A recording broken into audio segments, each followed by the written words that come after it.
Welcome back to AM Northwest. Well, do you feel your life is nothing but adversity?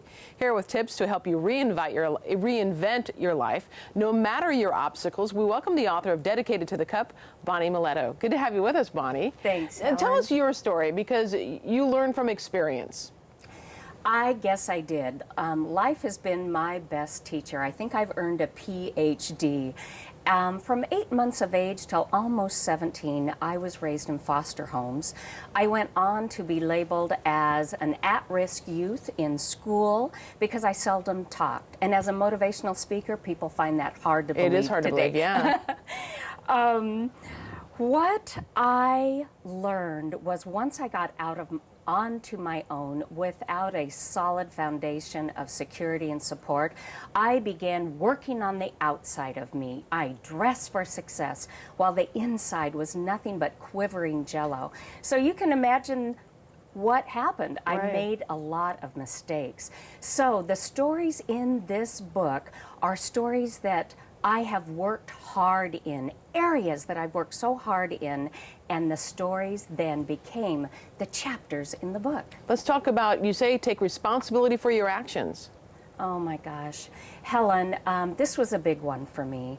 When some people hear the word responsibility, you might also think of another word, blame, as in, whose responsibility is this? Yeah. Responsibility is not finding or taking blame, but rather seizing the opportunities that are presented to each one of us. The writers, and I have 16 contributing writers that share powerful stories. The writers in the responsibility chapters reinvented their lives by taking responsibility for everything in their lives, from denial of having an autistic child to addictions, to being a college dropout and returning years later to walk with high honors. You say courage can transform your life. It truly can. Helen, courage is about what I have found, and through the stories in this book, courage is all about making decisions and doing the right thing, taking action in the words that you say, the choices that you make. There are two very powerful stories that I have writers that have written in this courage chapter. One is bravery. A first responder at the scene of 9/11, we know that horrific event that spent days there. And another story of personal courage, of a man who completely reinvented his life and now defines what courage means to him as he is in the battle of his life, battling cancer. You talk about letting go of the idea of perfection. Oh boy. That's a big one. Yeah. That's a big one. You know, Helen, there's really no such thing. The writer in this story illustrates a beautiful setting of a young farm girl growing up in the perfect family. In this family, you had to reach a certain age before you were allowed to go in the kitchen and cook with mother. Well, it was her turn, so she hurried, finished her outside chores, ran into her bedroom, dressed in her beautiful dress and cowboy boots, and ran into the kitchen. I'm waiting for mother. I am going to cook. And she waited, and she waited. Mother never came.